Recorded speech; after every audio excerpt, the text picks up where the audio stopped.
Meus irmãos, hoje nós vamos para Efésios capítulo 5 e vamos estudar a última parte do capítulo 5, mas também vamos ler a primeira parte do capítulo 6. Então nós vamos ler de Efésios 5, 22 até o capítulo 6, versículo 9.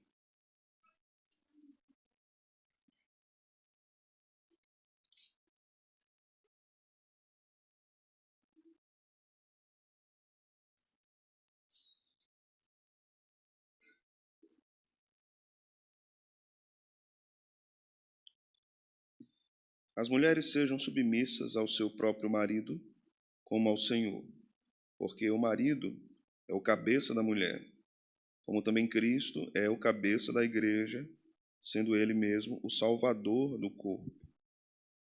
Como, porém, a igreja está sujeita a Cristo, assim também as mulheres sejam em tudo submissas ao seu marido. Maridos, amai vossa mulher, como também Cristo amou a igreja e a si mesmo se entregou por ela, para que a santificasse, tendo-o purificado por meio da lavagem de água pela palavra, para apresentar a si mesmo igreja gloriosa, sem mácula, nem ruga, nem coisa semelhante, porém santa e sem defeito. Assim também os maridos devem amar a sua mulher como ao próprio corpo. Quem ama a esposa, a si mesmo se ama. Porque ninguém jamais odiou a própria carne. Antes a alimenta e dela cuida, como também Cristo o faz com a igreja. Porque somos membros do seu corpo. Eis porque deixará o homem a seu pai e a sua mãe, e se unirá à sua mulher, e se tornarão os dois uma só carne. Grande é este mistério, mas eu me refiro a Cristo e à igreja. Não obstante, vós, cada um de per-se também, ame a própria esposa como a si mesmo, e a esposa respeite o marido. Filhos, obedecei a vossos pais no Senhor, pois isto é justo. Honra teu pai e a tua mãe, que é o primeiro mandamento com promessa, para que te vá bem e sejas de longa vida sobre a terra. E vós, pais, não provoqueis vossos filhos à ira, mas criai-os na disciplina e na admoestação do Senhor. Quanto a vós outros servos, obedecei a vosso Senhor, segundo a carne, com temor e tremor, na sinceridade do vosso coração, como a Cristo, não servindo à vista, como para agradar a homens, mas como servos de Cristo, fazendo de coração a vontade de Deus, servindo de boa vontade, como ao Senhor e não como a homens, certos de que cada um, se fizer alguma coisa boa, receberá isso outra vez do Senhor, quer seja servo, quer livre. E vós, senhores, de igual modo, procedei para com eles, deixando as ameaças, sabendo que o Senhor também deles, como vosso, está nos céus e que para com ele não há acepção de pessoas. Amém. Vamos orar. Pedimos a tua bênção, Senhor, sobre os nossos estudos. Que o Senhor fale conosco, nos oriente. Que o Senhor desvende os nossos olhos para compreendermos a tua palavra. Que o Senhor corrija nossos erros. Que o Senhor ajuste nosso passo. Que o Senhor alinhe nosso coração à sua palavra. E que teu Espírito Santo faça com que o que venhamos a estudar nessa noite entre no nosso coração, mude nossa vida, edifique nossa vida, nossa casa, nossas relações sociais. É isso que nós te oramos, Senhor, no nome de Cristo Jesus. Amém. Podem sentar, irmãos. Nós chegamos a uma parte prática da Epístola aos Efésios. Até aqui nós tínhamos visto muitos ensinos de Paulo sobre a natureza da igreja, sobre a salvação, a doutrina da salvação, que é profundamente ensinada, principalmente nos 2 primeiros capítulos.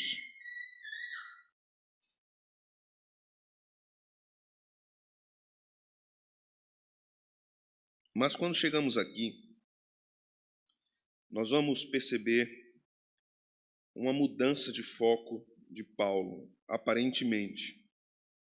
Na verdade, a ligação que Paulo faz entre o capítulo 5, verso 1 até o verso 20, está no verso 21, que junta ou une o que ele vinha falando anteriormente sobre o nosso procedimento diante dos ímpios, as nossas relações sociais com os ímpios, e sobre uma vida cheia do Espírito Santo, que foi o tema do nosso estudo na semana passada.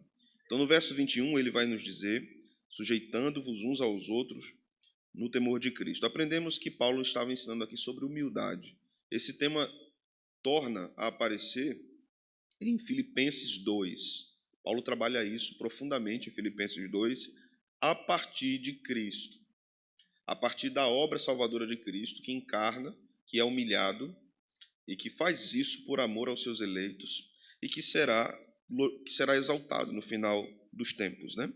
Aqui Paulo aplica a obra de Cristo e a sua relação com a igreja ao contexto do casamento. Em Filipenses 2, Paulo aplica a obra de Cristo em termos de exemplo de humildade a uma relação interpessoal entre crentes, ali diretamente para conflitos que estavam acontecendo na igreja de Filipos, principalmente com irmãs que eram chamadas de Evódia e Síntique. Essas irmãs andavam em desavença, em arenga, como diziam os antigos. Então Paulo aplica a doutrina de Cristo, a cristologia, ao procedimento errado daquelas irmãs. Ao que parece, em Filipos, havia também um pecado profundo de soberba. Isso incluía os presbíteros e diáconos. Por isso que Paulo começa a epístola, é a única epístola que ele faz isso, saudando bispos e diáconos. Porque o grande ponto da epístola, embora nós aprendamos constantemente que Filipenses é a carta da alegria, mas o grande centro que move todo o discurso de Paulo na epístola aos Filipenses é uma humildade feliz. Esse seria um tema mais amplo. Uma vida humilde e feliz, que é uma vida, então, contente. O grande tema, de fato, é contentamento, mas com humildade. Aqui Paulo aplica a obra de Cristo ao casamento. Então, como eu já disse em outras ocasiões aos irmãos, e torno a repetir, a doutrina usada por Paulo, via de regra, nunca é apenas a teoria ou uma teologia teórica. Ela sempre é aplicada à prática da vida da igreja, sempre. Então, aprendendo isso com Paulo, se constitui um erro direto quando nós pensamos em teologia no nosso tempo sem pensarmos na aplicação da teologia.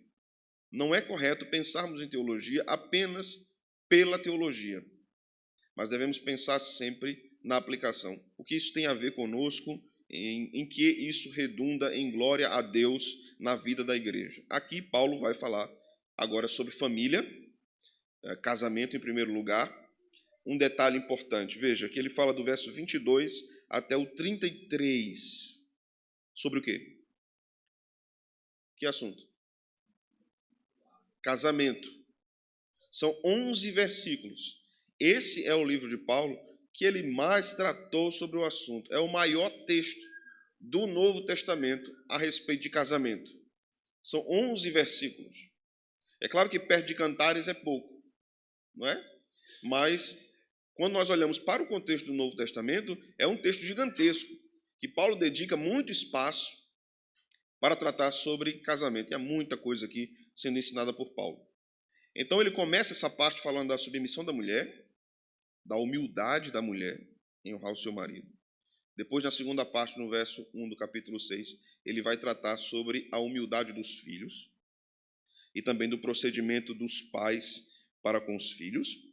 E então, a partir do versículo de número 5, ele vai tratar da humildade dos servos para com seus senhores e também da humildade dos senhores para com os servos. Então, o que é que Paulo está ensinando aqui? Qual é o centro desse grande bloco? A humildade do marido em relação à esposa e da esposa em relação ao marido.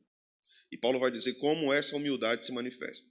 Em relação ao marido, quando ele ama a sua esposa. Em relação à esposa, quando ela honra o seu marido. Ele vai falar da humildade dos filhos, em obediência aos seus pais. Esta é a forma que a humildade dos filhos verdadeiramente se manifesta. Ele vai falar da postura dos pais para com os filhos, e nós vamos correlacionar aqui essa parte com o que Paulo está falando em Colossenses. E ele vai falar da humildade daqueles que são escravos. Nessa época, aqui nós tínhamos um contexto de escravidão no Império Romano, mas também da humildade daqueles que são senhores. Para nós, contextualizando essa última parte, nós estamos falando de patrões e empregados, visto que a nossa sociedade não é uma sociedade escravagista, graças a Deus. Mas a aplicação direta disso é em relação ao trabalho. Veja que, a partir do capítulo 5, no versículo 1, Paulo diz: sede, pois, imitadores de Deus como filhos amados. O que é que ele diz depois?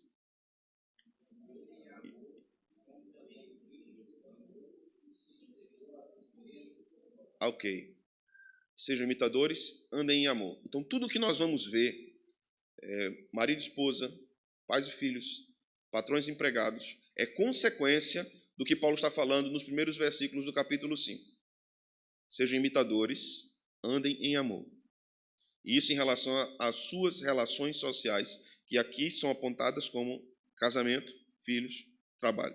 Certo? Mas antes de entrarmos propriamente no texto, precisamos considerar algumas coisas aqui em termos sociais, históricos, na cultura grega, principalmente, para nós entendermos o que é que Paulo está tratando. Basicamente, para a Grécia antiga, a família era a unidade central da vida social. A família era chamada em grego de oikos. Daí nós vamos ter oikonomia também, a administração do lar ou da casa. Então, a família englobava não apenas um núcleo familiar, que era o marido, a esposa e os filhos, mas também os escravos e os bens materiais. Tudo isso era a família. Então, Paulo está tratando aqui verdadeiramente de famílias que têm propriedades também, que têm escravos. Nem todos os cristãos tinham escravos, mas haviam cristãos também abastados, que tinham escravos. E Paulo vai ensinar aquele povo, o povo de Éfeso, a viver da melhor forma nesse contexto que nós estamos observando aqui. Então, a estrutura posta naquela época era uma estrutura patriarcal. Era assim que acontecia. Na verdade, desde o Israel antigo, nós vamos ver que havia uma estrutura patriarcal. Então, na Grécia Antiga, nós tínhamos o mesmo modelo. Nós tínhamos o pai como patriarca, como autoridade maior dentro da família. E aqui é importante entendermos isso, porque Paulo usa, em grande parte, o modelo da Grécia Antiga a respeito do homem, em relação à esposa, em relação aos filhos, em relação aos escravos. Majoritariamente ele usa esse modelo, mas não absolutamente. Há uma modificação aqui radical que Paulo está fazendo, está ensinando a respeito da figura do marido. Nós vamos aprender isso. Então, o pai era responsável pela liderança moral da família, ele era responsável pela provisão econômica, nós estamos falando da Grécia, certo? Não se perca aí. O pai era responsável pela condução dos ritos religiosos domésticos. Grécia Antiga. Ele provia, ele protegia, ele liderava e ele conduzia religiosamente a família. O pai era um sacerdote na sua casa. Esse era o padrão antigo na Grécia e que é já uma cópia de padrões antigos, anteriores, inclusive no Antigo Oriente Próximo, que é onde estão localizados ali os povos do Antigo Testamento. A família também tinha uma função econômica, ela era uma unidade produtiva.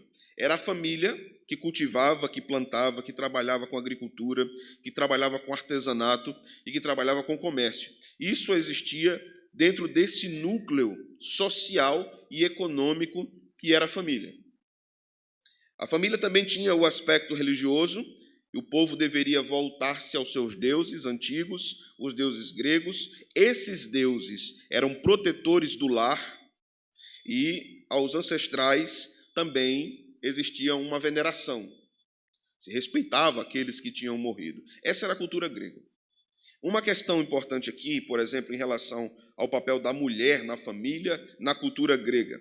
Ela vivia numa esfera doméstica, administrando o lar, criando seus filhos, confeccionando roupas, cozinhando, gerenciando também toda a dinâmica da sua casa, a depender do tamanho da casa.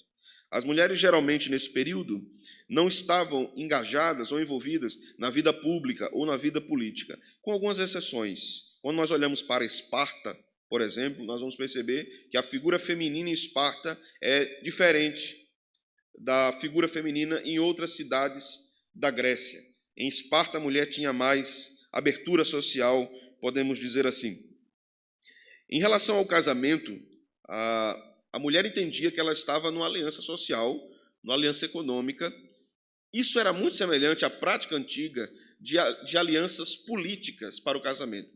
Quando nós olhamos, inclusive, para a própria história do Brasil e a relação do Brasil com Portugal, nós vamos perceber que muitos casamentos se deram por objetivos políticos. Isso acontecia com muita frequência até recentemente na história dos homens. E as mulheres entendiam perfeitamente isso. Detalhe, o amor romântico não era um ponto importante no casamento.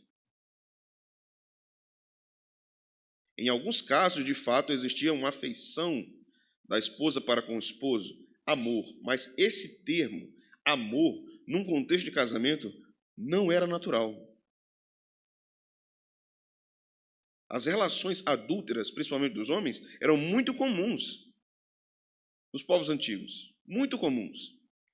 Então, quando nós olhamos para o contexto dos filhos, devemos olhar também para os meninos e para as meninas. Os meninos eram educados ou para a vida pública, para a vida política, ou para a vida militar, ou para a vida atlética.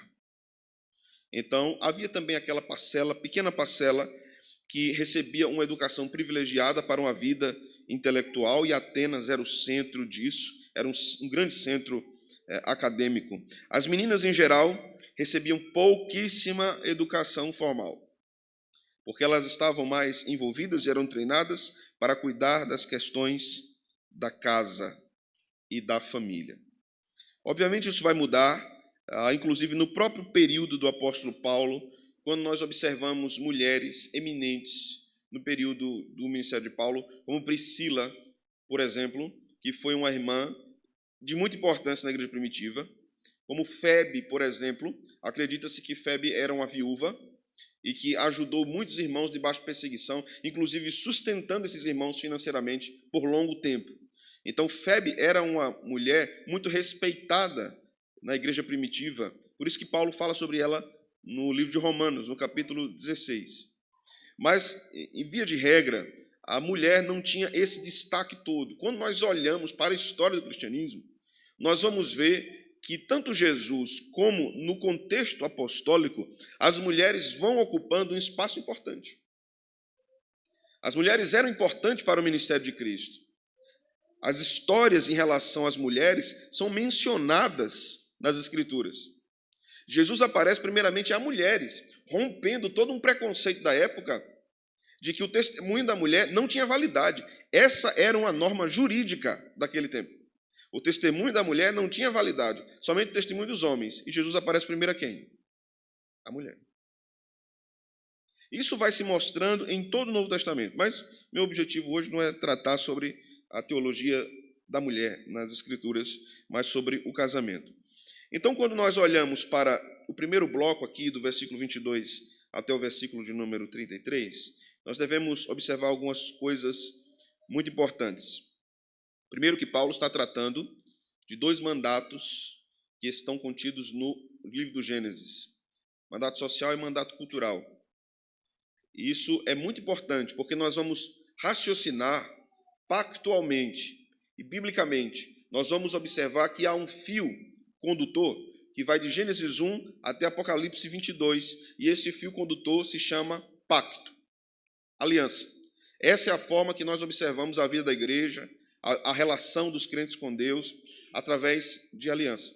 Então, Paulo está trabalhando aqui com um foco maior, mandato social, mandato cultural. Mandato social em relação ao casamento, a manutenção do casamento, mais tarde aqui, sobre a educação de filhos, mandato cultural, o trabalho, a importância do trabalho, seja na provisão do marido, seja no gerenciamento de funcionários, podemos dizer assim, por parte daqueles que eram senhores, que no nosso contexto, chefes, patrões, gerentes e tantas outras nomenclaturas modernas que se está usando, né? Então, o modelo que Paulo estabelece para a relação de marido e mulher é baseado em Cristo e a igreja. Este fato é importante para entendermos com mais atenção o que significa marido como cabeça e o que significa submissão feminina. Isso é muito importante, certo? Marido como cabeça não é sinônimo imediato de eu sou aquele que manda. Não é sinônimo imediato disso, ok? Não é isso o foco. Marido como cabeça é mais profundo e mais amplo do que nós imaginamos. Tem a ver com governo, tem a ver com liderança, isso é inegável. Tem a ver com responsabilidade de conduzir a família economicamente, de conduzir a família espiritualmente e de conduzir a família, aqui entra um dado novo na teologia de Paulo, conduzir a família afetuosamente. Porque o ensino de Paulo sobre amor no casamento era revolucionário. Não existia essa postura cultural de Paulo dizer ao homem, ame sua esposa. Ame sua esposa. Isso era novo. Isso não estava na cultura helênica, isso não estava na cultura romana. E Paulo vai trabalhando exatamente isso aqui. Mas, para entendermos o que ele vai falando a respeito disso no verso 22, sobre submissão da esposa, é preciso entendermos e não esquecermos o verso 21. O que é que diz o verso 21, irmãos?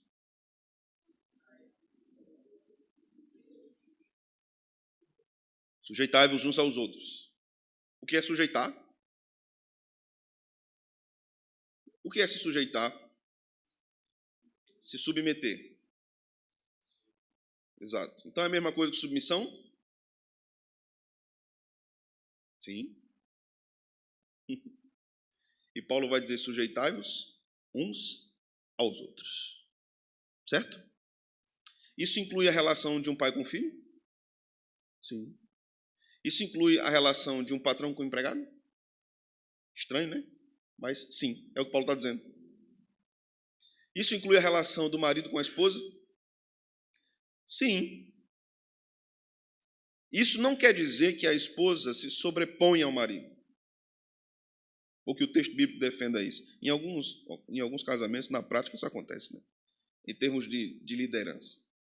Mas isso quer dizer que o marido, por amar a esposa, também considera valiosa a sua palavra.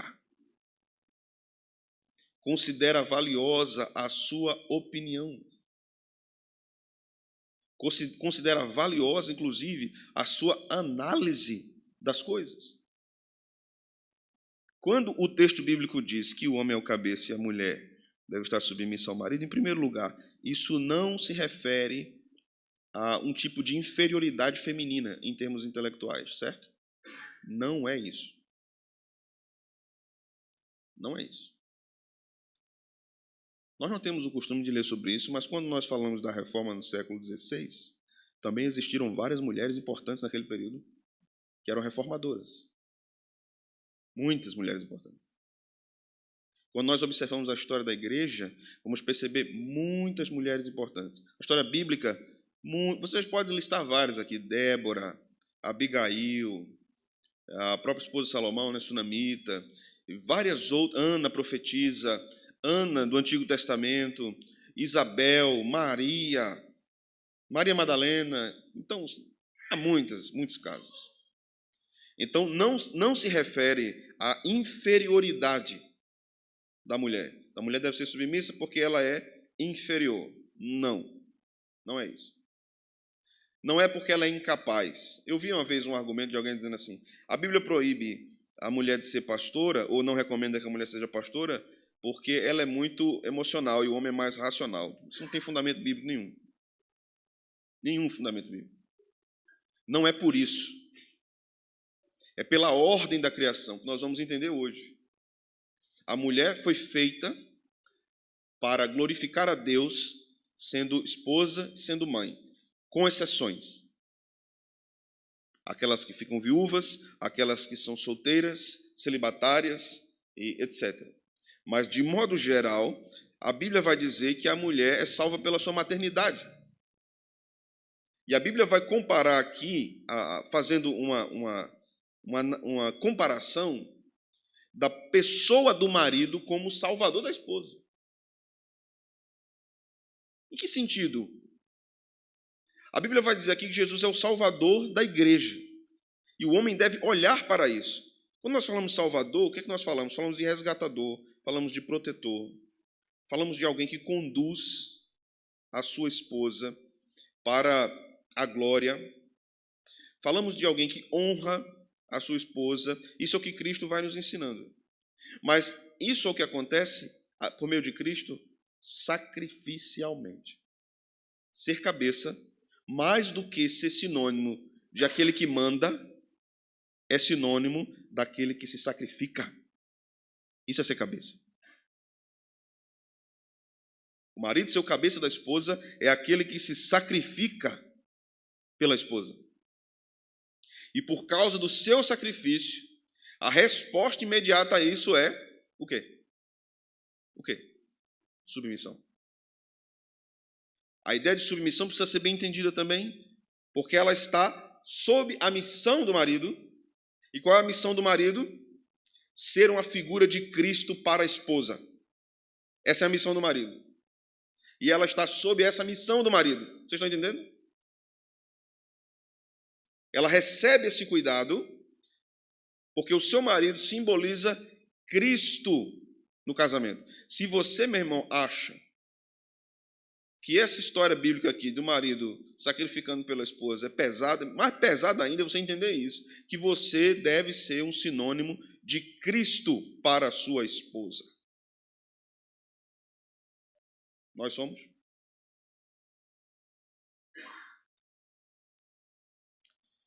Isso deve estremecer nossas entranhas, viu? Nosso interior. Assim. Deve nos fazer tremer, literalmente. Porque, entenda o que eu vou dizer.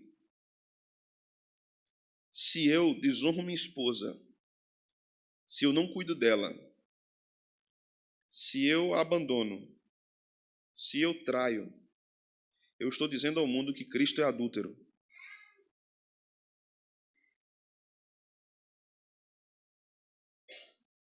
Eu estou dizendo ao mundo que Cristo é mentiroso.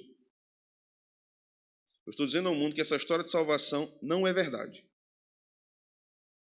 O meu procedimento como marido testemunha quem Cristo é. Se o meu testemunho é falso, o mundo vai entender erroneamente quem é Cristo. Se ele é verdadeiro, o mundo vai entender verdadeiramente quem é Cristo. Mas vamos ao texto, veja só, verso 22. As mulheres sejam submissas ao seu próprio marido como ao Senhor. Observe atentamente aqui que Paulo nunca disse as mulheres sejam submissas a qualquer homem. Certo? Não. Paulo nunca disse. Elas devem submissão ao seu marido. Obviamente, na vida social, há uma hierarquia, ou várias hierarquias. Né? Na igreja há hierarquia, na sociedade há hierarquia, existem autoridades, e a sujeição às autoridades é outro assunto. Nós estamos falando aqui de uma sujeição afetuosa e familiar. A mulher deve sujeição apenas ao seu marido, como é submissa ao Senhor. Então, Paulo já pressupõe que a mulher crente, cristã, casada, é submissa ao Senhor. E porque ela é submissa ao Senhor, ela será submissa ao seu marido. Se ela não é submissa ao seu marido, é porque ela não é submissa ao Senhor. Essa é a dinâmica. Certo? Se uma mulher não é submissa ao Senhor, ela não submeterá ao seu marido. Verso 23. Porque o marido é o cabeça da mulher, como também Cristo. Veja a comparação que Paulo faz. Como também Cristo é o cabeça da igreja, sendo ele mesmo Salvador do corpo. O corpo é a igreja. O corpo é a esposa. Cristo salva a esposa. E nesse contexto de salvação, não apenas o resgate do pecado, mas todo o cuidado que conduz sua esposa até o triunfo, até o desfecho, até a glória. Por isso que o texto vai falar aqui a respeito da esposa sendo a igreja sendo gloriosa. Veja o verso 27. Para apresentar a si mesma igreja gloriosa. Esse versículo 27 também nos ensina sobre a glória da esposa, não apenas sobre a glória da igreja. Viu? Todas as vezes que Paulo está falando aqui de Cristo da igreja, precisamos ter cuidado que ele não está desconectando. Eita, agora ele não está falando de casamento, agora ele está falando de Jesus da igreja. Isso é verdade em parte, porque todas as vezes que ele está falando de Jesus da igreja, isso é um exemplo para o marido e para a esposa. A missão do esposo é glorificar a esposa. Eu vou explicar aqui o que é glorificar. Não é adorá-la. Mas a missão dele é glorificar a esposa, é honrar a esposa, é preservar a esposa, é proteger a esposa, é amar profundamente a esposa. E diante disso, ela fica tão constrangida que ela se sujeita.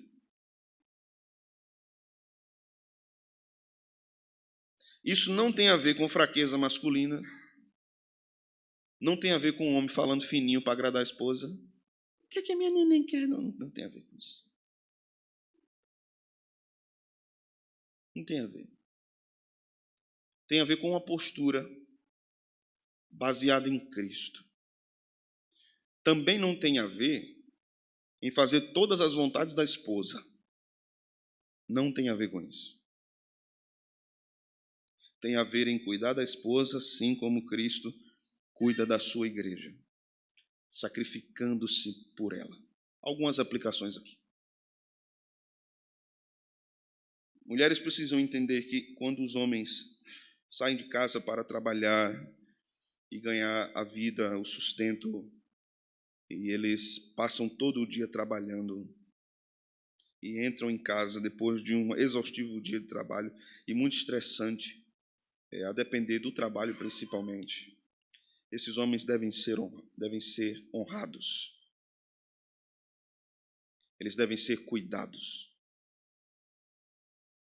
Muitas vezes os casamentos acabam virando ou adotando um modelo grego. Muitas vezes, na maioria das vezes. Depois de alguns anos, principalmente, vira mera sociedade. Eu estou mentindo, irmãos? Pode se sentar na mesa apenas para discutir por que você gastou tanto com isso. Olha a fatura do cartão de crédito desse mês.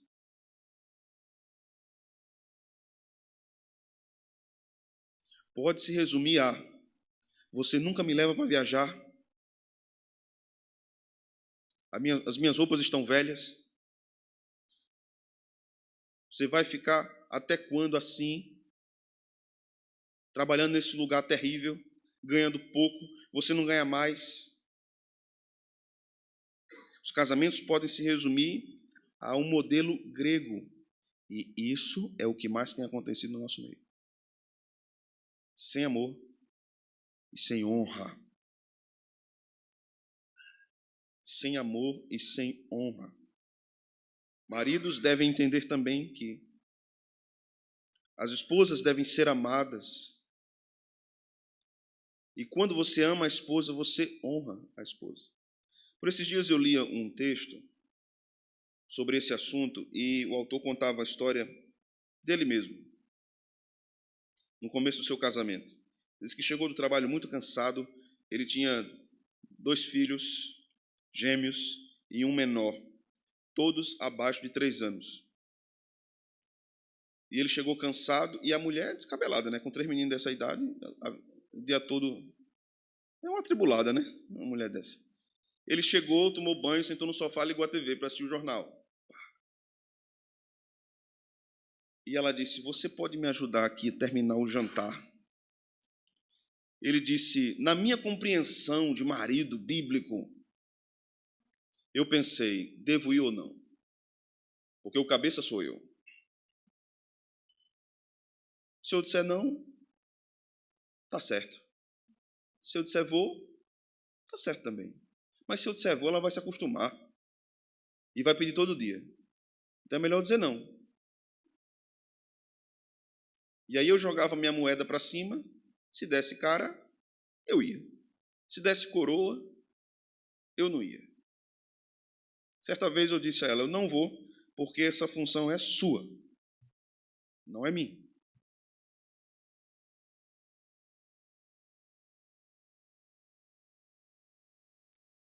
Está errado. Faltou amor. Faltou amor.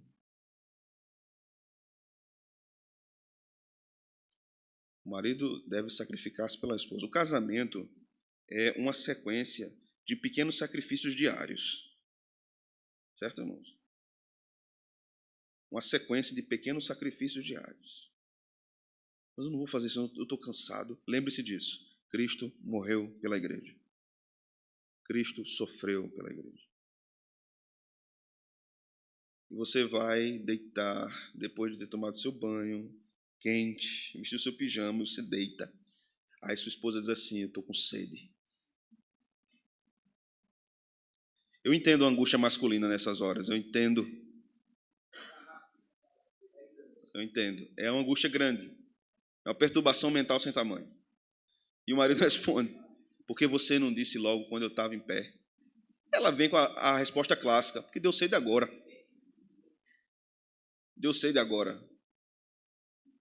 Faça o sacrifício, varão. Agora você já sabe também, siga o conselho de Hélio, coloca uma garrafa. Daquela de Hélio, de 5 litros. Hélio anda com uma de 5 litros. Quando ela disser, estou com sede, tome.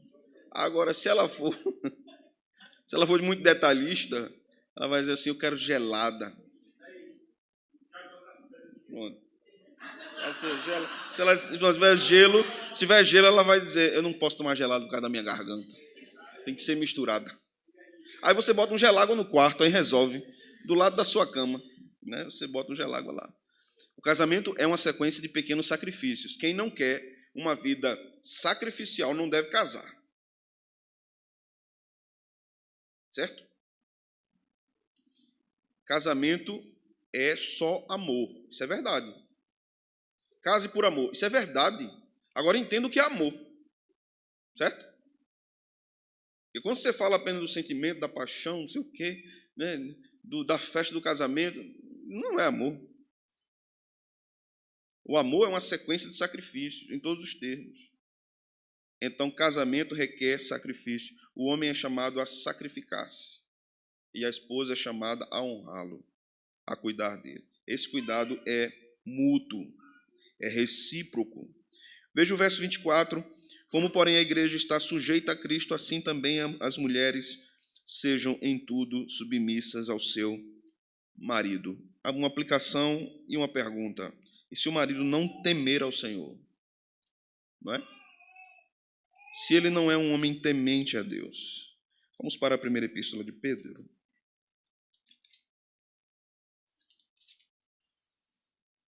Capítulo 3.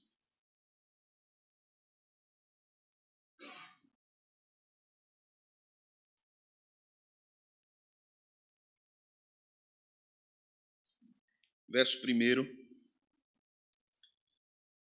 Mulheres, sede vós igualmente, como diz aí?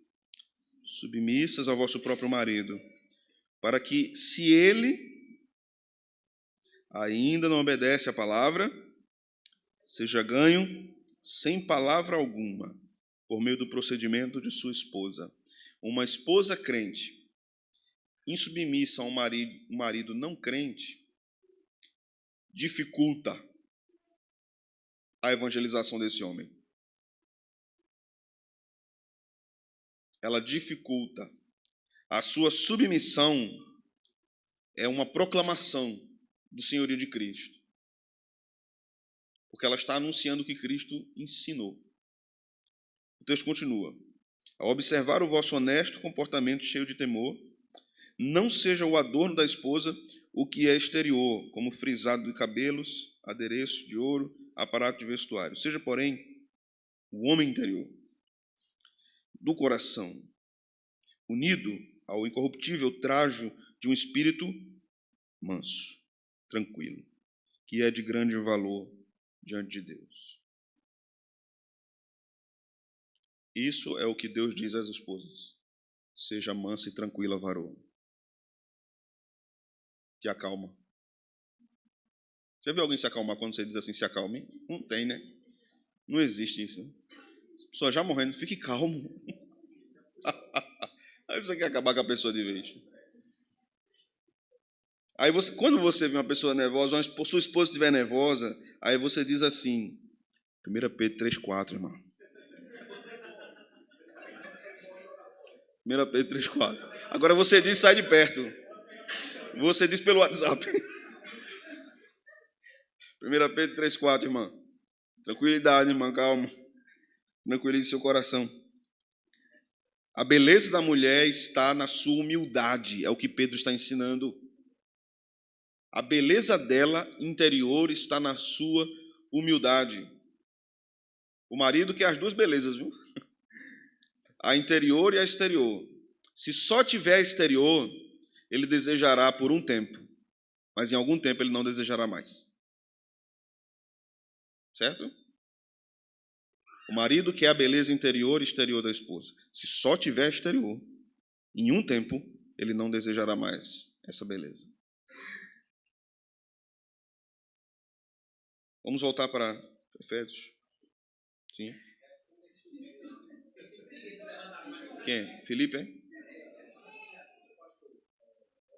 Que tu estava assim, você está concordando comigo. Está concordando.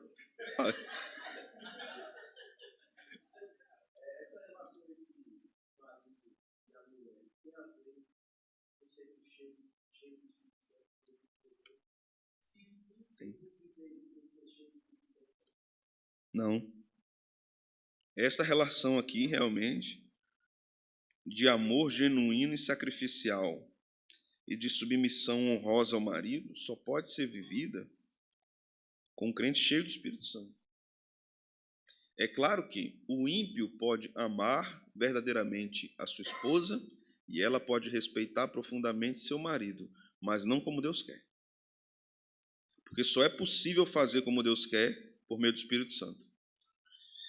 Né? Então, de fato, os ímpios cumprem um mandato social e cultural em parte. O crente pode cumprir totalmente. Então, a força para os dois cônjuges ou para um dos cônjuges, caso o outro não seja crente, está no enchimento do Espírito Santo. Sendo ele cheio do Espírito Santo, ele vai glorificar a Deus. Paulo lista aqui, no verso 19, algumas coisas importantes que demonstram um crente cheio do Espírito Santo. Então, no verso 19, cantando salmos e entoando louvores a Deus,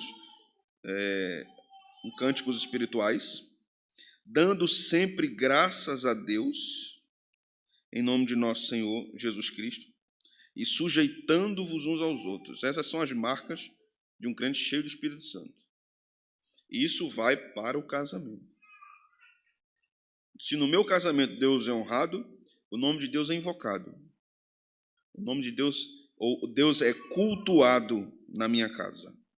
Na minha casa há humildade. Na minha casa há amor, há cuidado. Eu não quero dizer com isso que há ausência de conflito, que há ausência de problema, que há discordância. Nós vamos discordar e devemos discordar porque nós somos pecadores, nós não temos a visão perfeita das coisas. Então, essa discordância pode ser para o bem. Nem sempre o conflito no casamento é para o mal. Às vezes o conflito é para o bem do casamento. Agora, o conflito não deve nos separar, ele deve nos unir para chegarmos numa conclusão que glorifica a Deus. Em que decisão Deus é mais glorificado? Nisso. Então, a gente precisa fazer isso. Então, se queremos casamentos mais abençoados, precisamos ser mais cheios do Espírito Santo, conhecendo melhor a Escritura, conhecendo melhor o nosso Deus, e isso através da Escritura, e aplicando isso na nossa vida. Olhando os nossos erros, Será que eu tenho amado minha esposa sacrificialmente? Ou eu quero que ela me ame sacrificialmente apenas? Será que eu devo sacrificá-la sempre em nome do amor? Na verdade, a Bíblia vai dizer o contrário, né? Você se sacrifique. Você proteja, você cuide, você supra. E quando isso acontece, a esposa é enaltecida, vamos dizer assim, não no sentido de culto, mas ela é honrada, assim como Cristo honra a sua igreja. Assim como Cristo, cuidando, protegendo, alimentando a igreja, ele está dizendo: eu amo a minha igreja. Eu me sacrifiquei por ela e continuo cuidando dela com muito zelo e atenção. Quando o homem faz isso, ele está dando à esposa a honra devida. Quando ele não faz, ele não está dando a honra devida. Calvino diz assim: um marido que não ama sua esposa é um monstro. O marido que não ama sua esposa é um monstro. Percebe que amor aqui está mais relacionado a como eu cuido do que ao que eu sinto. Está mais relacionado ao que eu faço do que ao que eu sinto. A nossa compreensão de amor é o que a gente sente. Se você ficar pensando que você sente, amanhã você pode acordar não amando seu cônjuge. Certo? Pode olhar para ele assim: oxe, misericórdia, não te amo não. Não te amo mais não. Porque, cansei. Porque os seus sentimentos são instáveis. Sua mulher faz uma raiva do tamanho do mundo a você. Você diz assim: eu não quero saber não, essa mulher mais não. Eu não amo não. Seu marido faz uma raiva também a você. Eu não amo não, essa criatura não. Nossos sentimentos são instáveis. Quando a Bíblia fala, inclusive, do amor conjugal, é claro que ele tem a questão do sentimento. Isso está presente. Mas está mais relacionado com a minha resolução. Eu decidi amar você e vou amar. Até que a morte nos separe. Eu vou amar. Essa é uma escolha. Essa é uma resolução. E é isso que Paulo está nos ensinando aqui. Veja o verso 26. Para que a santificasse, tendo-a purificado por meio da lavagem de água pela palavra, para apresentar a si mesmo igreja gloriosa, sem mácula nem ruga, nem coisa semelhante, porém santa e sem defeito. Assim também os maridos devem amar a sua mulher como ao próprio corpo. Quem ama a esposa, a si mesmo se ama. O que é que isso quer dizer? Quem não ama a esposa, não se ama. Perceba que no conceito de Paulo esse negócio de amor próprio está baseado em você amar o outro. Na nossa cultura, a ordem é inversa. Você tem que se amar primeiro. Não é assim? Primeiro você se ama para você amar outras pessoas. E Paulo vai dizer assim: não, você não vai se amar porque se você não ama a sua esposa primeiro, você não se ama. Paulo vai dizer lá em Filipenses: cada um considere o outro superior a si mesmo. Primeiro o outro. Paulo vai dizer em Romanos: honre o outro. Primeiro o outro. Então a Escritura vai na contramão de tudo que a nossa cultura vem dizendo e a nossa cultura é muito moldada pelo pensamento grego. Então ele vai continuar aqui no verso 29. Porque ninguém jamais odiou a própria carne, antes a alimenta e dela cuida, como também Cristo faz com a igreja. E o que está na entrelinha aqui? Como também o marido deve fazer pela esposa. Ele alimenta a esposa, ele cuida da esposa. Claro que dá uma roupa, dá um calçado, levar para passear, nem sempre é manifestação de amor, mas pode ser também. Certo? Pode ser também. Nem sempre dar um brinquedo novo ao filho é manifestação de amor, mas pode ser também. Como é que a gente sabe? A intenção do coração. Por que eu faço o que eu faço? Porque a esposa deve continuar cuidando do seu marido, mesmo quando ela está chateada com ele. Por quê? Porque ela resolveu amar e honrar. Ele errou. Ela disse: olha aí o arroz que eu vou tomar banho.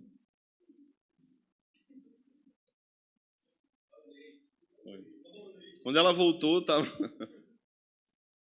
parecia mais uma bacia de ameixa do que uma panela de arroz. Mas, rapaz, você não olhou?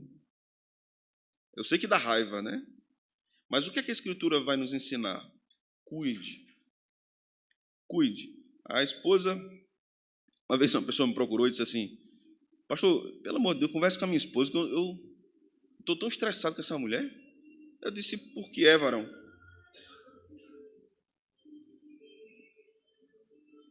Ele disse: de noite a gente está dormindo, essa mulher tem frio, esquece de botar a meia, aí ela pega os 2 pés e bota nas minhas costas assim. Pastor, essa semana, hoje de noite, eu dei um pulo da cama que eu meti a cabeça na parede, do susto que eu levei, com aquele negócio gelado nas minhas costas. Aí você, o que é que você faz, meu irmão? Você, quando for dormir, você pega a meia dela e bota no pé dela. Você ajuda ela e se preserva do susto. O texto vai continuar. Nas costas é terrível. Verso 31. Eis que deixará o homem a seu pai e sua mãe, se unirá à sua mulher, e se tornarão os dois uma só carne. Grande é esse mistério, mas eu me refiro a Cristo e à igreja. Então aqui Cristo não está dizendo, Paulo não está dizendo que o casamento é um sacramento. Paulo está dizendo que há um mistério na união de Cristo com a igreja. Mas no verso 33, complementando o verso 31, Paulo diz: cada um ame a sua própria esposa como a si mesmo, e a esposa respeite o marido. Ele volta ao que ele falou no verso 22 e no verso 23. No verso de número 31, Paulo está invocando Gênesis 2. Deixe seu pai e sua mãe e se una à sua mulher, e os dois se tornarão uma só carne. Quem gere o casamento é o marido e a esposa, não é papai e mamãe. Quem cuida da casa é o marido e a esposa, não é papai e mamãe. Casou? Viva com o que você está conseguindo. Não é de papai e mamãe. Não é porque eu queria um carrinho melhor e papai pode me dar.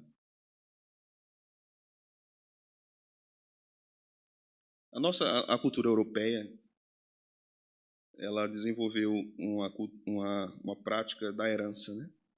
De você deixar para os filhos riquezas. Isso vem de povos ainda mais antigos. Mas a maior herança que nós podemos deixar para os nossos filhos é ensiná-los. Ensiná-los o seguinte: o que eu puder fazer para que você tenha uma vida melhor, eu farei. Mas nem tudo eu conseguirei fazer. E você tem que trabalhar para conseguir. Você tem que trabalhar para ter. Para avançar, inclusive, mais do que eu avancei. Para conseguir mais coisas do que eu consegui. Daí a importância da teologia do trabalho. E que a criança deve ser ensinada a isso desde tenra idade. Tanto o menino como a menina. Vai casar, deixou a casa, papai e mamãe. Deixou. Nós vamos nos virando como a gente pode. Aí, para não dar tempo de cozinhar, pastor, vai comer miojo.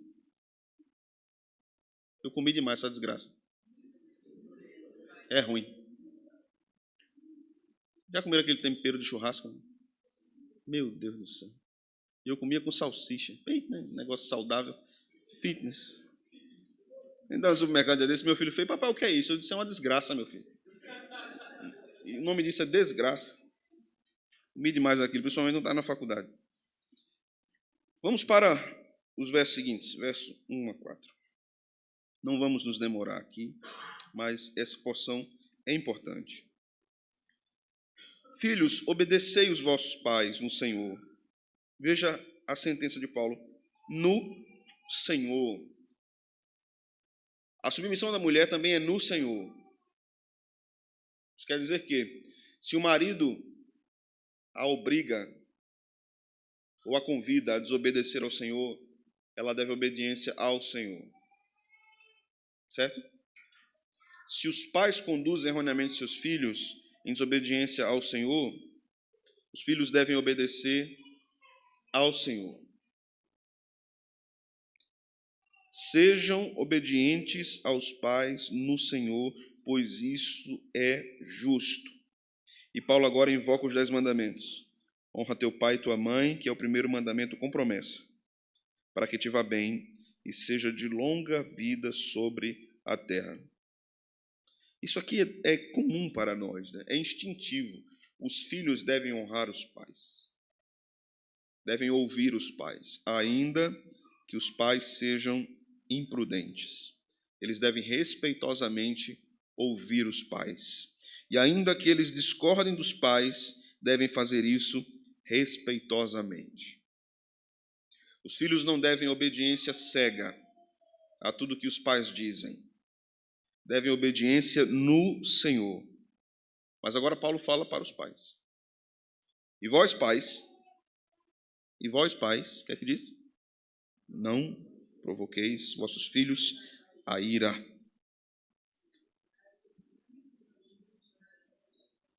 A ideia de disciplina e admoestação aqui é paideia, é uma ideia de educar, disciplinarmente. Crie seus filhos os educando, os encorajando, os aconselhando no Senhor e para o Senhor. A criação dos filhos é para o Senhor. Os filhos são para o Senhor. Thomas Watson dizia que os meus filhos sejam mais teus do que meus. Eles são herança do Senhor, mas em primeiro lugar pertencem ao Senhor. Então, pais, assim como a Bíblia fala de maridos que podem ser terríveis para esposas, também pode acontecer o contrário, esposas podem ser terríveis para os maridos, pais podem ser uma fonte de impedimento para o progresso espiritual dos seus filhos. Não irritem seus filhos, Paulo vai dizer, não irem seus filhos. E há muitos pais que criam os filhos nesse contexto, causando ira. Quando é que isso acontece? Quando você desmedidamente repreende os filhos. Quando você não espera a forma, o lugar e o jeito certo de repreender os filhos, você suscita ira neles. O menino faz uma birra, você está no restaurante, terminou de comer, quando você olha, o menino está em pé em cima da mesa, pulando de uma mesa para outra. O abençoado, filho dos crentes. Porque só quem vai dizer filho de crente. Só filho de crente. Uma vez um pastor disse assim a mim, quando você for falar sobre a educação de filhos, nunca leve seus filhos para a igreja que você vai. Pelo menos os meus, até hoje, está me ajudando. Quando nós, numa situação dessas, vem cá, nem assim não. Você vai levar uma pisa agora. Ou você nem bate, você só fala. Você está ficando doido? Você está me envergonhando na frente de todo mundo? Você viu o que você fez comigo na igreja? Viu? O que é que você merece? Merece o quê? Me diga o que é que você merece. Diga a mim o que é que você merece, que eu vou fazer o que é que você merece. Isso pode causar ira nos filhos. Muitas vezes nós vamos fazendo coisas e vamos potencializando neles também uma postura pecaminosa. Essa conversazinha que muitas pessoas têm por aí, por exemplo, conte até 3. Vou contar até 3 para você me obedecer. A criança entende o quê, irmãos? Eu posso pecar até 3. Até 3 eu posso pecar. Aí uma vez a mãe disse, vou contar até 3. Quando ela chegou, 3. Aí ele falou agora, 4? Não tem até 3. Mas como é que muitos pais invocam a ira dos seus filhos muitas vezes? Vamos lá, na prática. A menininha está no quarto dela brincando com uma casinha de boneca, sentada, entretida, com todos os seus personagens. Aí a mãe chega do nada e diz assim, bora tomar banho agora. Você gosta disso, crente? Levanta e vai tomar banho agora, porque eu estou mandando aqui agora. Mas eu estou brincando, você vai agora. Bora, e puxa a menina pelo braço. Você está suscitando ira. Filha, é o seguinte, daqui a meia hora você vai tomar banho. Quando faltar 10 minutos eu vou lhe avisar. E na hora de ir você vai. Certo? Certo, mãe. Pronto, passou. Falta 10 minutos, viu? Pronto, chegou. Você vai tomar banho agora. Se nós não conduzimos as crianças na disciplina, elas não terão disciplina. E olha que quando a gente conduz, ela ainda não tem. Elas ainda não têm. Então, elas precisam ser conduzidas. Então, muitos pais dizem, meu filho não come tomate. Só quer saber de biscoito. Quem deu o biscoito? Quem foi que deu o biscoito? Nós devemos conduzir na disciplina. Se quando eles crescem, eles querem outro caminho, via de regra é assim, né? Minha mãe me ensinou a comer tomate, cebola, pepino. Aí depois eu queria hambúrguer e pizza. Aí eu fui para... Aí desmantelou-se, foi tudo. Né? Minha mãe disse, mas meu filho, nem numa pizzaria eu lhe levava. Eu disse, pois é. Olha o que deu, né? Olha o bucho que eu estou hoje, mãe. Mas nós devemos conduzi-los. Então, se eu digo aos meus filhos, é preciso que vocês leiam as Escrituras, eu tenho que fazer isso com eles. Eu não tenho que bater neles ou repreender porque eles não estão fazendo, enquanto eles não me veem fazendo. Então, pais podem provocar a ira dos filhos severamente. E podem ter agora um inimigo ou um concorrente. Um concorrente. Não deve ser esse o caminho que uma mãe deve tomar, que um pai deve tomar. A obediência dos filhos não é opcional. É uma expressão de obediência a Deus. Mas o cuidado dos pais em conduzir os seus filhos é importante, porque o texto vai dizer aqui, antes sujeitando-vos uns aos outros. Ou seja, seja humilde com seus filhos. Você é autoridade sobre os seus filhos, mas haja com humildade. Você já viu Cristo ser soberbo em algum momento? Cristo vai lavar os pés dos discípulos, vai enxugar os pés dos discípulos. Cristo nos ensina um modelo de liderança com base na humildade, com direção, com planejamento, com organização e com humildade. A forma que eu devo conduzir os meus filhos é da mesma forma, com humildade. Eu estou falando isso para vocês, mas não sou perfeito não, viu? Isso é para mim também. Amém, irmão? Isso é para mim também. Então, essas são formas que nós podemos causar muita ira nos nossos filhos. Um amigo antigo, pastor, passou um momento muito difícil na igreja que ele estava pastoreando. E o seu filho mais velho costumeiramente via as pessoas da igreja criticando o seu pai. Ele passava pelos corredores da igreja e ouvia crentes da igreja dizendo, precisamos tirar esse pastor daqui. Esse menino foi morar em outra cidade para fazer faculdade. No dia que se instalou no apartamento, ligou para o pai e disse, nunca mais eu piso numa igreja. Porque o Senhor vive dizendo a esse povo que ama esse povo. E eu vejo que você vai visitar os que estão sofrendo e são os mesmos que lhe criticaram. Eu escutei por anos os corredores da igreja, seus oponentes. Enquanto muitas vezes você estava estudando e pregando e orando por esse povo, eu não quero saber mais de igreja. Nunca mais me peça para ir numa igreja. Se você me ama, pai, nunca mais diga esse nome, igreja, perto de mim.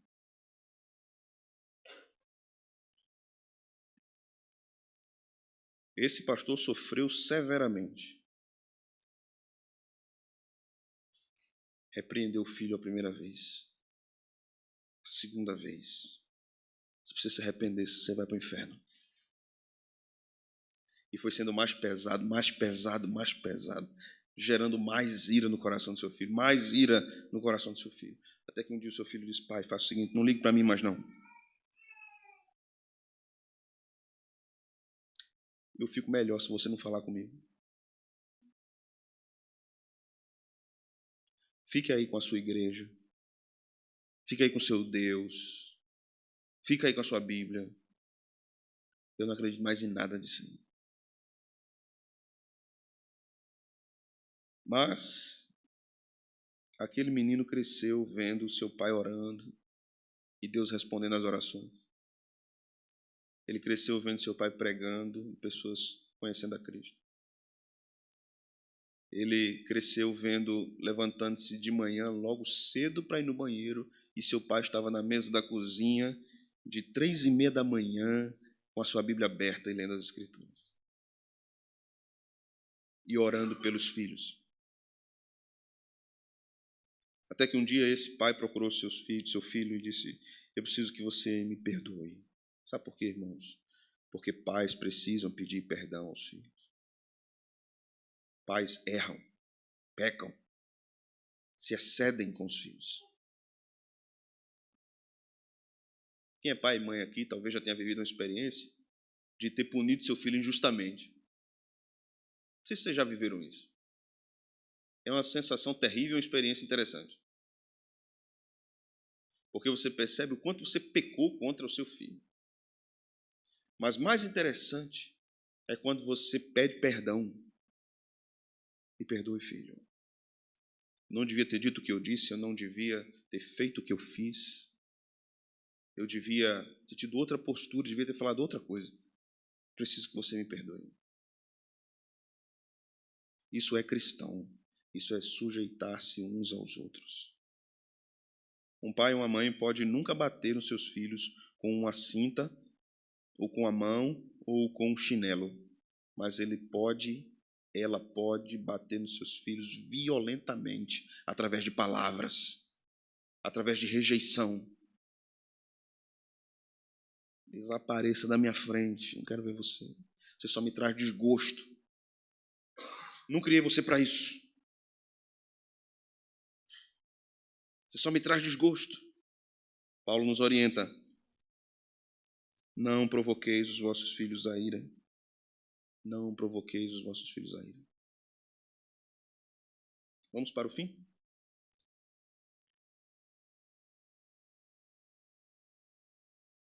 Verso 5. Quanto a vós outros servos, obedecei ao vosso Senhor, segundo a carne, com temor e tremor, na sinceridade do vosso coração, como a Cristo. O temor e o tremor não é ao Senhor humano, é a Cristo. E isso deve ser projetado no Senhor humano, respeitosamente. Verso 6. Não servindo à vista, ou seja, não trabalhe apenas quando você está sendo visto. Não trabalhe apenas com interesse imediato ou para transmitir uma imagem que não é verídica. Não trabalhe para agradar a homens, mas como servos de Cristo, fazendo de coração a vontade de Deus. Um texto desse muda e deve mudar toda a nossa compreensão a respeito do trabalho. Se eu sou faxineiro, se eu sou um office boy, se eu sou um administrador de empresas, se eu sou um professor, se eu sou um advogado, se eu sou segurança, se eu trabalho na área de saúde, todas as vezes, se eu sou um vendedor, tudo que eu empreender, eu estou fazendo para o Senhor, de todo o meu coração. O meu coração precisa estar naquilo. Eu preciso fazer da melhor forma, porque Deus será glorificado naquilo, não à vista. Chegou o chefe, fica direito. Bom dia, tudo bom? O senhor precisa de alguma coisa? Um chefe sai, você é um peste. Miserável. E o diabo carregue, porque induz o inferno. Não vejo a hora de eu sair dessa empresa. Essa não é a postura de um cristão. Você não gosta da empresa? Sabe o que um cristão faz? Você chega lá no chefe e diz assim, eu não me sinto bem nesse lugar, não. Esse lugar, eu não consigo trabalhar bem aqui. Não dá nem certo eu trabalhar com você. Por causa disso. Se você não quer fazer isso, trabalhe direito calado, até que Deus abra uma porta. Amém, irmãos? Esse negócio de ficar falando pro outro. Mas lá é só lugar, lá é só ímpio, pastor. Sim, por isso mesmo, você é crente. A sua postura é que tem que ser diferente. Não que você tem que subtrair a verdade. mas que você deve servir ao Senhor naquele lugar. Veja o que diz o verso 7 em relação ao trabalho dos escravos naquele período. Nós estamos falando dos escravos, viu? Hoje nós não somos escravos, mas Paulo está dizendo isso aos escravos. O que é que diz aí? Servindo de boa vontade, como ao Senhor e não aos homens. De boa vontade, eu quero fazer isso, eu quero fazer da melhor forma possível. Eu vou trabalhar da melhor forma possível, eu vou honrar meus compromissos, eu vou honrar os meus horários, eu vou fazer de tudo para que a empresa prospere, eu vou fazer de tudo para que o meu trabalho seja o melhor que eu possa dar. Não, a motivação não é que eu seja o melhor ou o funcionário do mês. Não é essa a motivação. A motivação é para o Senhor. É por causa do Senhor. E se vier um título desse, funcionário do mês, e a sua foto bonitinha estiver lá na parede, no seu coração tem que estar gravado assim: glória a Deus. Foi para o Senhor, apenas para o Senhor. Paulo continua, verso 8. Certos de que cada um, se fizer alguma coisa boa, receberá isso outra vez do Senhor. Ou seja, o Senhor retribuirá. O Senhor retribuirá um trabalho bem feito. Isso não é teologia da prosperidade, isso é Paulo. O Senhor abençoará um trabalho bem feito. Seja ele bem feito da parte do que chefia, seja ele bem feito da parte do que serve. Deus abençoará um trabalho bem feito. Está aqui. É Deus dizendo.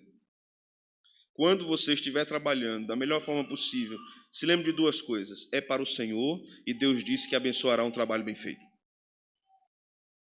Deus fará prosperar um trabalho bem feito. Se você trabalhar da melhor forma possível no seu trabalho, no seu estágio, na empresa onde você está, na rua trabalhando com vendas, Deus vai abençoar o seu trabalho. Porque é a Bíblia que está dizendo isso. Faça da melhor forma, que Deus vai abençoar muito você. Por fim, Paulo conclui falando para os senhores: de igual modo procedei para com eles, deixando as ameaças, sabendo que o Senhor, tanto deles como vós, está nos céus, e que para com ele não há acepção de pessoas. Você observa que Paulo está falando aqui para a igreja, e os senhores a quem ele está se referindo aqui são crentes. Paulo está dizendo aos crentes: não viva ameaçando quem trabalha para você. Trate o povo direito. Pague da melhor forma possível. Se você exige deles horário e trabalho, pague na data certa. Se eles fazem hora extra, pague. Não engane. Não minta. Honre ao Senhor no seu trabalho, na sua empresa, tudo que você faz. Porque o Senhor do céu, que é Senhor do patrão, é Senhor do funcionário também. E o Senhor do céu é justo, tanto para abençoar o patrão como para abençoar o funcionário também. E o Senhor é justo para castigar o patrão e o funcionário também. Se desonrar o Senhor. Paulo está falando para a igreja. Então, é possível que crentes tenham empresas que desonrem a Deus. Como é possível que crentes trabalhem em empresas desonrando a Deus.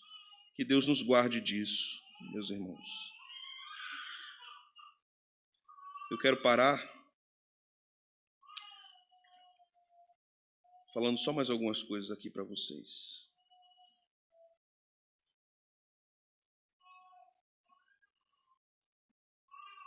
Em relação a maridos, esposas, pais e filhos, servos dos senhores. O casamento deve refletir Cristo. O modelo de masculinidade é Cristo. Amém, varões? Amém? O modelo de masculinidade é Cristo. O modelo de feminilidade também é Cristo. Porque a igreja só é o que é por causa dele. Por causa dele. Pela lógica de Paulo, está falando para crentes, Quanto mais piedoso for o marido, melhor a resposta da esposa. Quanto mais piedoso o marido, melhor a resposta da esposa. Tem exceções. Tem exceções. Dos dois lados. O casamento é o amor do marido de modo sacrificial, cheio de cuidado, para com a sua esposa, que é submissa, e essa submissão é uma expressão de honra e respeito a Cristo. Quando uma esposa, eu quero falar diretamente para as minhas irmãs que são esposas, quando você cuida do seu marido, respeita seu marido, honra seu marido, você glorifica Cristo. Quando você não faz isso, você desonra o Senhor. Peca contra Deus terrivelmente. E se o marido não for crente? Nós já vimos. Ganhe ele sem palavra, fazendo a mesma coisa. Pais e filhos. Pais são chamados a criar seus filhos para o Senhor, não para eles mesmos, não para o mundo, mas para o Senhor. Enquanto isso, os filhos devem honrar os seus pais e obedecê-los no que concerne à vontade do Senhor. Esse é um reflexo da nossa obediência a Cristo. Quando nós estamos cuidando dos nossos filhos, devemos lembrar, é para Cristo que eu faço isso. Do jeito que Cristo quer. Porque eu posso querer fazer uma coisa para Cristo do meu jeito, né? Do meu jeito. Não, você vê a Deus do meu jeito. Não, eu tenho que fazer como Ele quer que eu faça. Pais devem ser amáveis, devem ser firmes, devem ser bíblicos, devem ser conscientes do que a Escritura diz, devem conduzir seus filhos à religião verdadeira, no temor do Senhor.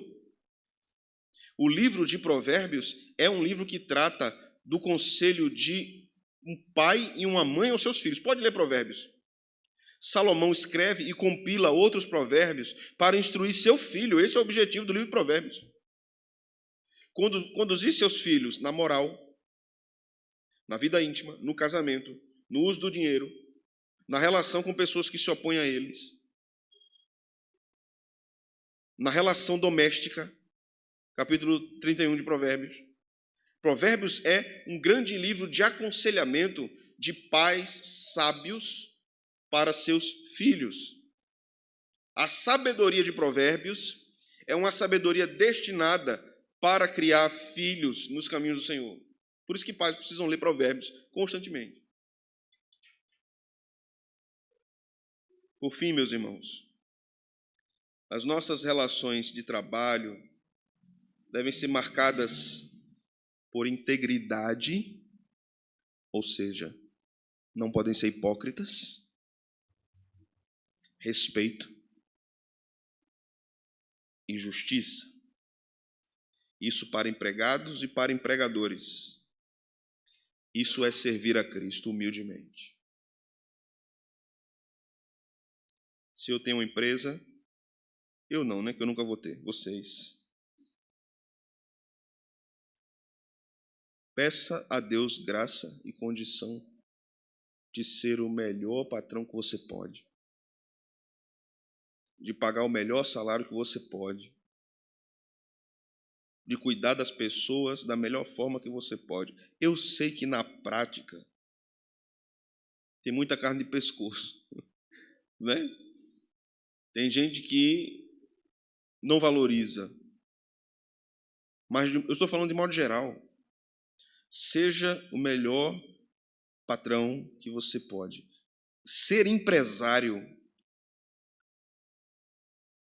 é um serviço dado por Deus aos homens, para ajudar pessoas, empregar pessoas, para fomentar na sociedade, inclusive, uma cultura cristã.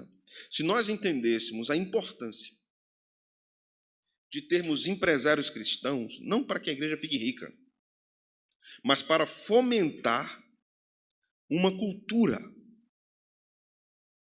que glorifique a Deus.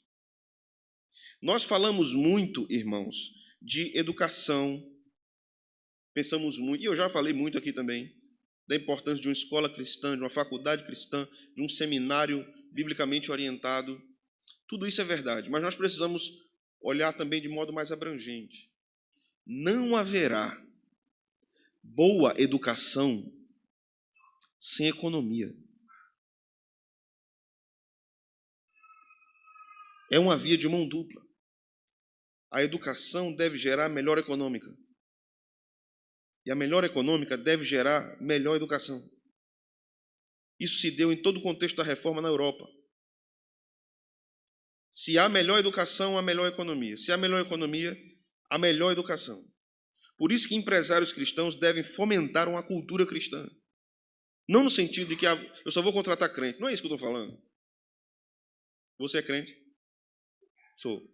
Sabe os 10 mandamentos? Sabe os 28 artigos de Cale?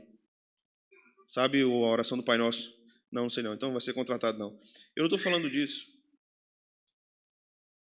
Eu não estou dizendo que a empresa deve ser restritamente cristã, mas ela deve ter uma cultura que fomente os valores bíblicos, a honestidade, a retidão, o respeito, a humildade. Nós temos vários exemplos de grandes empresas cristãs, inclusive no Brasil, que tem essa história. Que o Senhor levante empresários que fomentem essa cultura, porque eles também ajudarão num processo educacional mais elevado. Não temos muito essa prática no Brasil, do que eu vou dizer agora, mas principalmente nos Estados Unidos da América e na Europa, existe muito isso. Grandes empresários cristãos ou pequenos empresários cristãos financiam instituições de educação. Financiam bolsas de estudo. No seminário que eu fiz o meu mestrado, a Igreja Presbiteriana da Coreia do Sul financiava todos os alunos do mestrado do seminário. No Brasil, em Recife, no bairro do Ipicepe, como é que o camarada lá no... Essa é uma ação cristã, porque quando eu penso nisso, se eu quero ver uma cultura melhor, a gente precisa fazer alguma coisa. E a minha empresa pode glorificar a Deus. Os meus recursos podem glorificar a Deus. Projetos desenvolvidos em termos de profissionalização, ascensão profissional, podem glorificar a Deus. Empresas cristãs podem encabeçar isso, das menores às maiores. Empresas maiores podem potencializar empresas menores, podem potencializar instituições cristãs. Que nós pensemos nisso, amadureçamos isso e oremos, né, para que Deus nos dê graça. Se não a nós aqui, outros cristãos em outro lugar. Concluo dizendo a vocês que cada lar de nossa igreja, que cada ambiente de trabalho que os meus irmãos estão, sejam um lugar em que Cristo seja representado. Que Cristo seja proclamado, como maridos, como esposas, como pais, como filhos, como empregados, como empregadores, que vivamos em obediência ao Senhor, reconhecendo que esse é o maior chamado, a glória de Deus. Amém? Querem perguntar alguma coisa?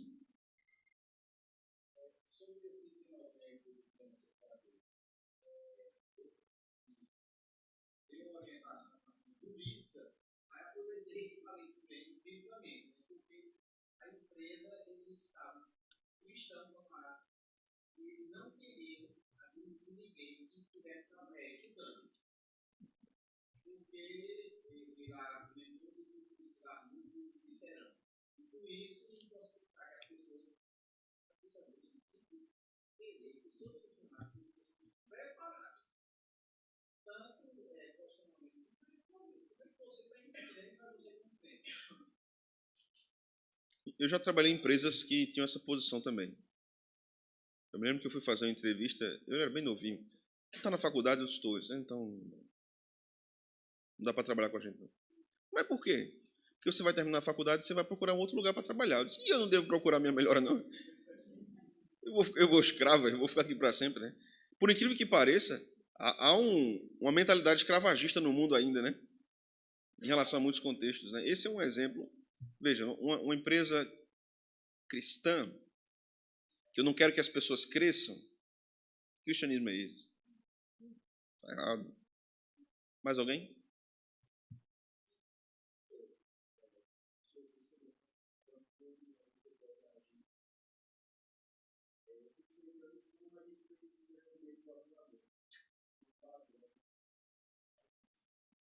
É,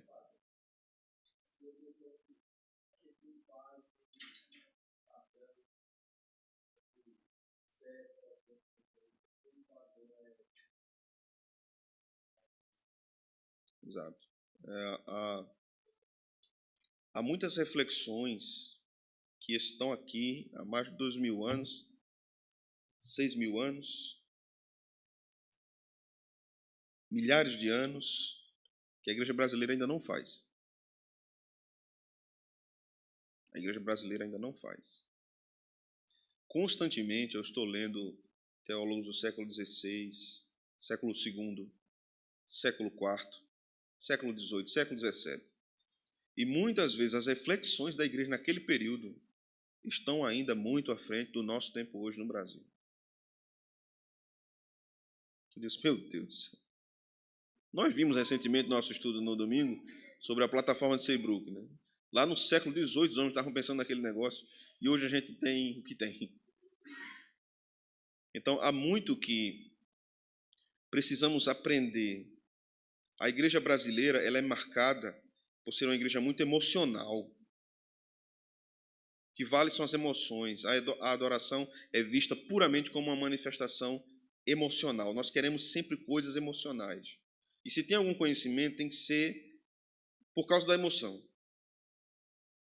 Então, se num culto de doutrina você vai tratar de um assunto, por exemplo, sobre isso que Filipe falou, vamos ter uma série de estudos sobre fé cristã em trabalho. Isso não atrai multidões, gente. Não atrai. Vocês sabem disso. Mas a Bíblia fala disso. E por que não atrai? Muitas igrejas dizem, se eu fizer isso, ninguém vem. É melhor eu botar aqui sete quintas-feiras da vitória. A prática das igrejas é tão esquisita que o povo faz assim. Vai ter uma palestra sábado. É de 7 horas da noite. Aí dá 7h15, não começa, 7h20 não começa. Aí o cara pergunta ao pastor, mas não foi 7 horas que marcou isso? A gente marca de 7 para o povo chegar de 7h30. É a nossa cultura. A gente marca assim, vai. Se nossa igreja é pequena, mas se nós fizermos o que a Bíblia diz, se nós estudarmos o que a Bíblia ensina, se nós refletirmos no que a Bíblia ensina, Deus vai fazer algo muito grande no nosso meio. No nosso meio. Avivamentos podem ser nacionais, mas podem ser locais também. Então, o que é avivamento? É a igreja voltar à Escritura. Nós queremos isso que a Bíblia diz. Queremos viver dessa forma. Queremos ser pais assim. Queremos ser maridos assim. Mulheres assim. Patrões assim. Empregados assim. Queremos viver dessa forma cheios do Espírito Santo. Oremos por nós mesmos. Mais alguém?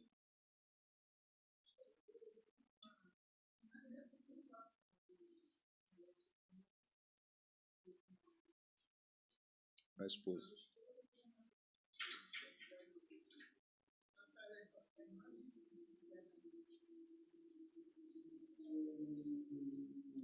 Deus nunca disse à mulher, morra pelo seu marido. Muitas vezes as mulheres acham muito pesada a ordem de serem submissas. Mas Deus nunca disse assim, a mulher, na Bíblia, se sacrifique por ele. Morra por ele, como Cristo morreu. Deus só diz isso ao homem.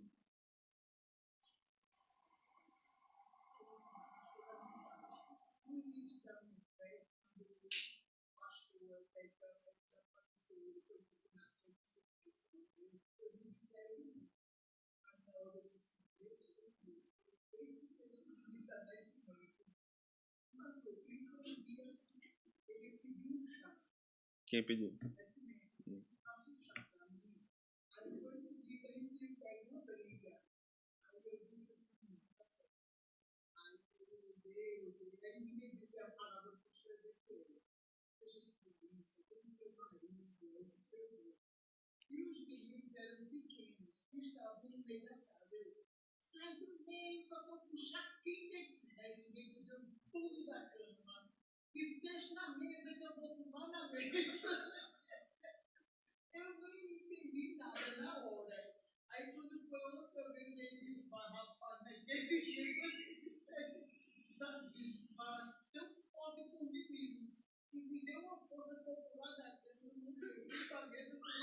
É mais seguro tomar na mesa. Era mais seguro tomar na mesa.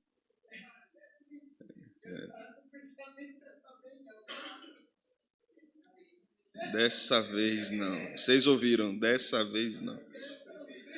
Jesus salvou essa serva também. Mais alguém, irmãos? Ok? Vamos orar, vamos ficar de pé. Irmão Oswaldo, ora com a gente, encerrando.